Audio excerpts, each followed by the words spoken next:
Hello everybody, welcome back to the channel of UBF Cult. My name is Eric Navas. In this video we're going to talk about UBF Marriage by Faith. More specifically, UBF Marriage by Faith ceremonies, the actual marriage ceremonies.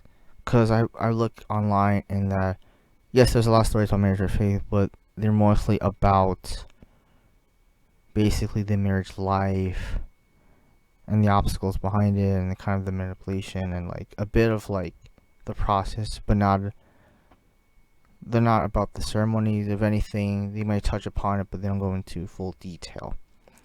So in this video I'm going into full detail about the ceremonies that outsiders do not know, and then current members probably don't know this either. This is not common knowledge. Right? So I'm not going to talk.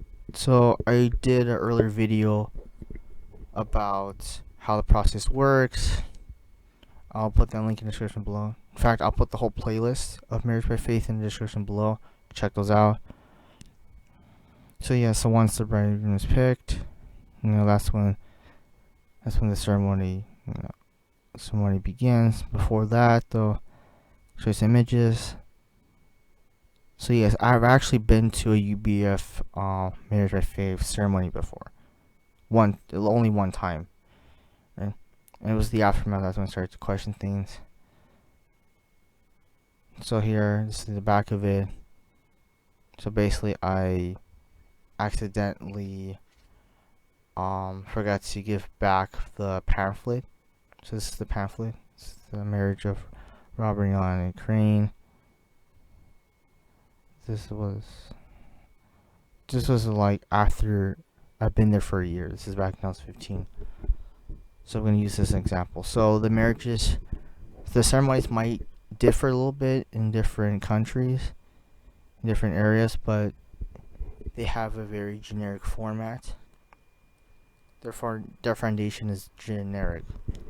That's why I'm still using the ceremony that I've seen as an example, right? Here, thank God for His abundant grace and saving us from our lives. So basically, what they're really saying is, we thank God. By God, they mean UBF, or the missionary from the old lives, meaning before UBF. Right? So you just replace God with UBF or UBF missionary, then it makes a lot more sense. And this is more accurate. And as you can see, there's literally no breathing room. It's just literally activity after activity, song after song, marriage vows, ceremony itself. There's literally no breathing room. The only time you get any breathing room at all is at lunchtime. Oh, regarding the family pictures, I'll talk more about it a little bit in the video, but later on in the video. But this is false. You don't get to take a picture with your friend, right? There's no family pictures, not really. Okay. And this is one of the songs they have to sing. Okay. Like I said, they're always on a Saturday morning, afternoon. And I explained in one of my earlier videos about Marriage by Faith, the reason why they do it is just to control you, control the bride and the groom. Because you might have because after the ceremony, then the bride and groom has their honeymoon, which is literally, as I stated before, the only vacation, only real break you get from UBF and all its activities and whatnot. And they expected to come to Sunday service the next day, which is the next afternoon. And it's also very important. Outsiders are not allowed. When I mean outsiders, anyone outside of UBF. There's an exception to this, which I'll talk about in a little bit, but basically anyone outside UBF is not allowed to come to the marriage ceremony. They're not allowed to witness it at all. Period. It doesn't matter what their belief is. Even if they support UBF, they're not allowed. Even if they're God-believing Christians, they're not allowed. So if you were to bring, let's say, if you get invited to the UBF wedding and you try to bring your friend along, what's gonna happen is that their friend will not be allowed to come in. they'll definitely interrogate him, be wondering like who the hell let you in the ceremony, and worst case scenario, they will probably call the cops on them. I'm not exaggerating. This is a fact. Right? So regarding the ceremonies themselves, the bride and groom have no say in the matter of like the details. So the missionary, the chapter director, which is the UBF Korean, he picks the bridesmaid who is allowed to come, the place, and like the decorations and whatnot. He decides all that. Another thing you need to note is that the bride and groom are the ones who have to basically pay for everything. Not just the guests, but like everything. If you didn't know that now, you know that before, you know now. Okay? So the missionary will not lend 1 penny, let alone $1 to help out the bride and groom. So the bride and groom are expected to basically pay for everything. So that's a lot of pressure on them. And so the only exception of outsiders being allowed in the ceremony is only the families of the bride and groom, but only if they kiss the missionary's feet. So basically, the UBF missionary expects the families of the bride and groom to basically kiss metaphorically the missionary's feet in order to suck up to the UBF Korean, the UBF missionary, are basically believing and agreeing that he is God's servant, and that God used him to basically establish this marriage by faith. So basically, if they don't agree to it, they are banned from the marriage ceremony, meaning that the family of the bride and groom are not allowed to witness their son or daughter get married. And as an outsider, this is disturbing. This is shocking. An insider, this is probably shocking as well. It may not, also could be not shocking at the same time for current members. So in extreme case scenario, what they'll do is if the family of the bride and groom shows up to the wedding, right, and if the UBF missionary doesn't want them there, the UBF missionary will threaten to call the cops on them. That's worst case scenario. In other scenarios, and this has been confirmed by ex-members, where they would basically, the seniors and those who already gone through the marriage rite, they would deliberately give the family of the bride and groom the wrong address so that they would not show up to the ceremony. They only do it to those who, to the family of the bride and groom, only the families of the bride and groom of those who basically don't agree with the marriage, who don't believe that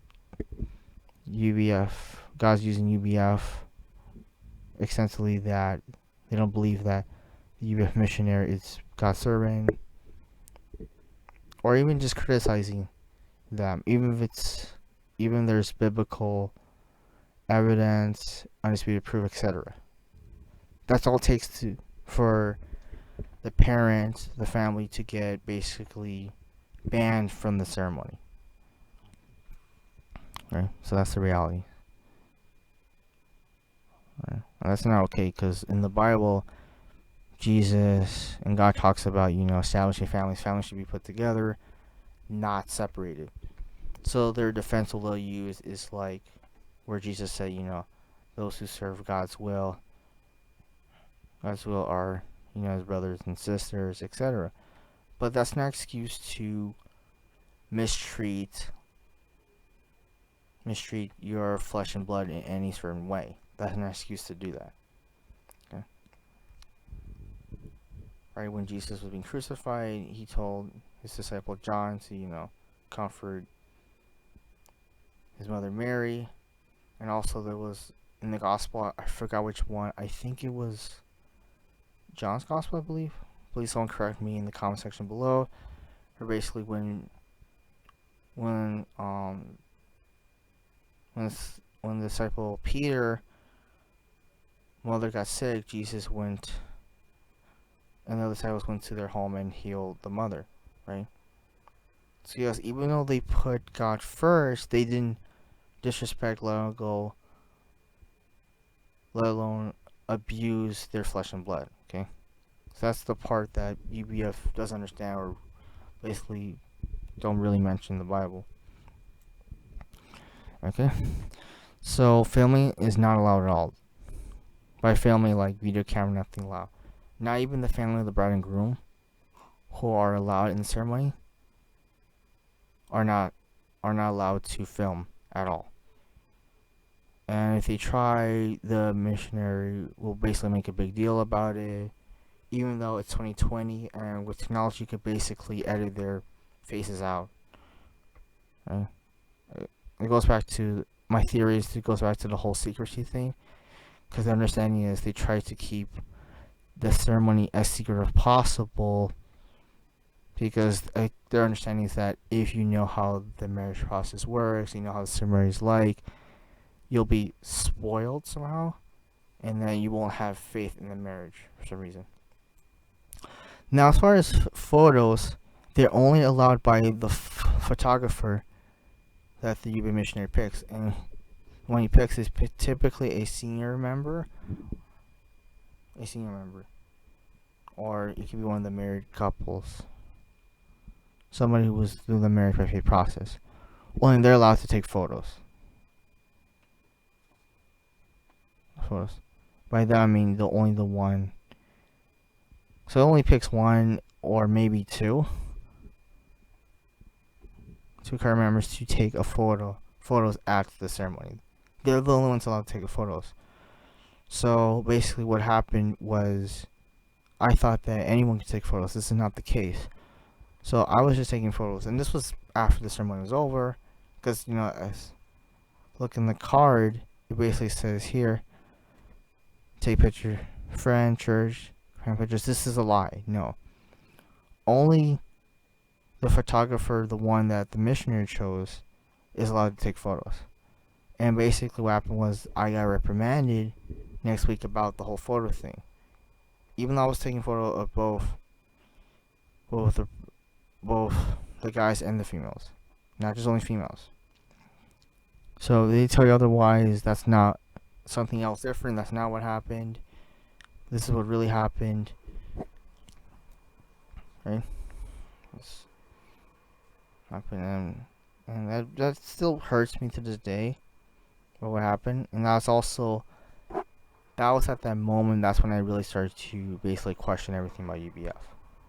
All because of a photo. So the family and bride and groom are told very last minute about the ceremony. By last minute, like within the same week the ceremony happens. And the reason why they do that is so that the UBF missionary wants to control the bride and groom. Basically, once they agree to the whole marriage ceremony and go through the whole thing, you could basically control their whole life at that point. And as Brian Carter mentioned in his book, Identity Snatchers, basically, training typically ends at that point. And also, once he controls the marriage, he can basically control everything, even when you can have kids. And so the reason why the family of the bride and groom are told last minute is so that it just hopes that the family of the bride and groom would basically metaphorically kiss the missionary's feet and suck up to everything he says. And they also won't have time to really think about the whole marriage, like if it's God's direction or not. There's no room for rejection, meaning how in marriage ceremonies, the presider who's marrying the couple, they say, if anyone has room for rejection, say now for holy peace. They do not do that UBF at all. So there's no room for rejection at all.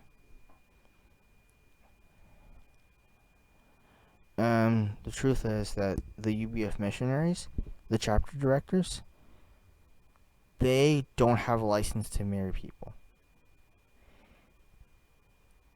but legally, they're not allowed to solemnize people, so the marriages don't even count to begin with. I actually did a whole video talking about that, where most of the marriages are pretty much shams. Shams. Especially the ones that are international, right? So the guests are expected to bring a gift, and yes, a guest can choose to not bring a gift, but they want the guests to basically make the right choice, and by the right choice is to bring a gift for the bride and groom.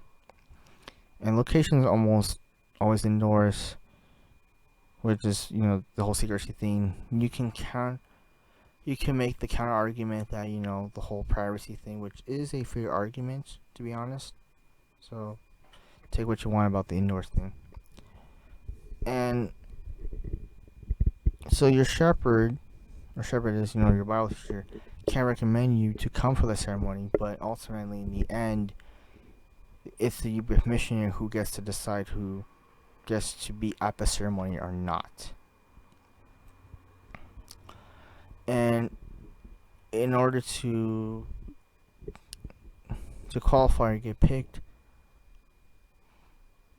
in hopes of getting an invitation, is two things. One, you have to be in UBF at least 1 year, and you cannot have what UBF calls a marriage problem. By marriage problem is, in UBF terms, basically not this. You cannot obviously or talk about having a marriage desire, or just desire to have a boy relationship with a boy or girl, that kind of thing. So they will probably, in fact, they pretty much always misinterpret or diagnose students thinking that they have a marriage problem when that's probably not the case. Even if the student says, the sheep says, that I have no desire to get married, they'll interpret that as a marriage problem, because in their interpretation, their bizarre understanding is that since you don't want to get married, it's a marriage desire because you're really suppressing the desire deep down inside you, hence why you're denying it. Right. Another thing that they'll interpret as a marriage problem is, in your testimonies we talked about, thinking about marriage, that kind of thing, having desire to have boyfriend, girlfriend. To them, when you do that, that's interpreted as a marriage desire. Another thing is, and I talked about this in an earlier video, that UBF does not believe that a guy and girl can just be friends. Where basically if you talk to the opposite gender, that's not basically your flesh and blood. To them, the seniors, married people, and the UBF missionary, they'll automatically judge you in their hearts and assume that you're trying to hit on them or chase after them, when that's not the case. You're just having a friendly conversation. Even if it's about the Bible, they don't care. They're not going to see through that. They're not gonna see that at all. They'll just, in their mind, they'll see a guy and a girl just trying to hook up together, right? So yeah, that's pretty much it. That's what you need to know about the ceremonies. Very controlled. As far as how much do they actually cost, I don't have an actual figure. So I think it depends on the fact. So the actual price depends on how many guests will be at the wedding. And also the location itself. Some locations are cheaper, locations more expensive. The location at the wedding that I went to, this one, Robert and Crane, this was at a golf course in Torrance, California, which is considered cheap. So yeah, that's pretty much it for this video for the ceremonies. Do you agree? Do you disagree? If there's something else that I left out that needs to be said, so leave a comment down below. Okay. So after this video, I might have just one more video about UBF marriage by faith, because I've said everything I could say about marriage by faith. You know, well, there's that. You know, apart from just reading the stories, but there's nothing. You know, new intel. No intel as of this video. So yeah. So I just said just about everything I could say about marriage by faith based on what ex-member told me and based on my experience and being at the ceremony ceremony in person. So that's pretty much it for this video. If you like it, you know, leave a comment down below. And until next time.